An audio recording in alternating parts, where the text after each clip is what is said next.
दोस्तों, पृथ्वी पर मानव जीवन की उत्पत्ति कैसे हुई, इस बात को जानने के लिए हमें आज से लगभग 6 करोड़ साल पीछे जाना पड़ेगा। आज से लगभग 6 करोड़ साल पहले पृथ्वी पर भयानक डायनासोरों का राज हुआ करता था और उस समय पृथ्वी भी हरियाली से भरी हुई रहती थी और मौसम भी काफी ज्यादा साफ रहता था। और इस पृथ्वी पर उस समय सिर्फ डायनासोर ही राज करते थे। लेकिन आपको तो मालूम है, हर चीज की एक एक्सपायरी डेट तो होती है। वैसे ही डायनासोरों का भी अंत जरूरी था ताकि बाद में इंसान जन्म ले सके। ऐसे ही उस दिन हंसते खेलते डायनासोर इस बात से अनजान थे कि जल्दी ही उनका अंत आने वाला है। आज से करीबन 6.5 करोड़ साल पहले करीबन 10 किलोमीटर व्यास वाला एक उल्का पिंड 70 किलोमीटर प्रति घंटे की रफ्तार से धरती की तरफ बढ़ रहा था और ये इतनी तेजी से आता हुआ उल्का पिंड मेक्सिको की खाड़ी में आकर टकरा जाता है।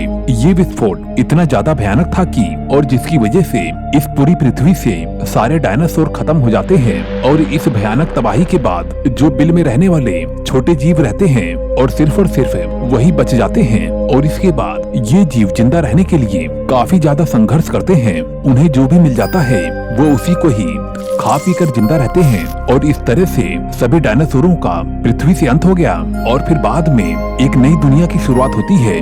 दोस्तों, आज से करीब 40 लाख साल पहले अफ्रीका के पूर्वी इलाकों में एक नई पर्वत श्रृंखला का निर्माण होता है, ईस्ट अफ्रीकन रिफ्ट वैली।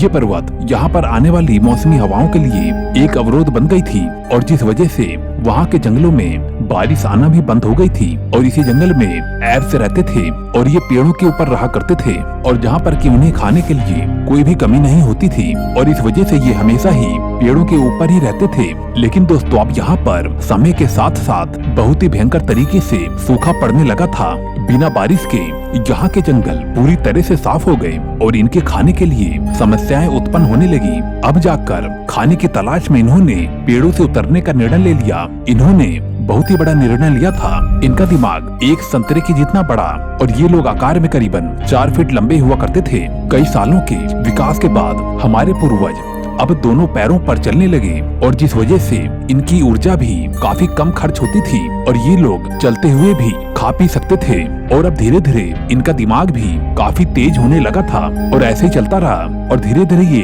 काफी होशियार भी होने लगे। अब समय के साथ साथ विकास की प्रक्रिया भी धीरे धीरे आगे बढ़ने लगी। हमारे पूर्वज अनेकों प्रयोगों के बाद सफल भी होने लगे और उसी हिसाब से इनका दिमाग भी धीरे धीरे बड़ा होने लगा और शरीर का भी विकास होने लगा।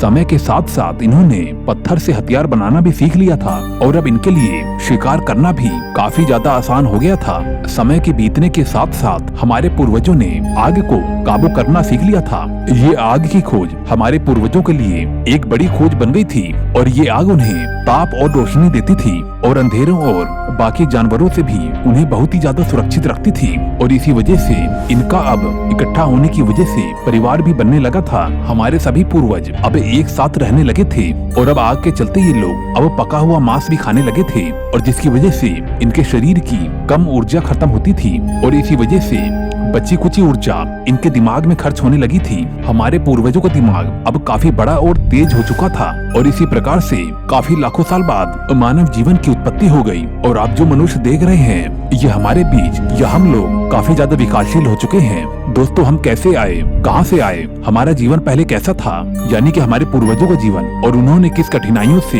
अपने जीवन को व्यतीत किया, ये हमें हमेशा याद रखना चाहिए। दोस्तों, आज के लिए इतना ही वीडियो। अगर आपने अभी तक चैनल को सब्सक्राइब नहीं किया है तो कृपया करके अपना सब्सक्राइब करके मुझे सपोर्ट जरूर दें। और दोस्तों, मैं मिलता हूँ आपको अगली वीडियो में। Okay, bye.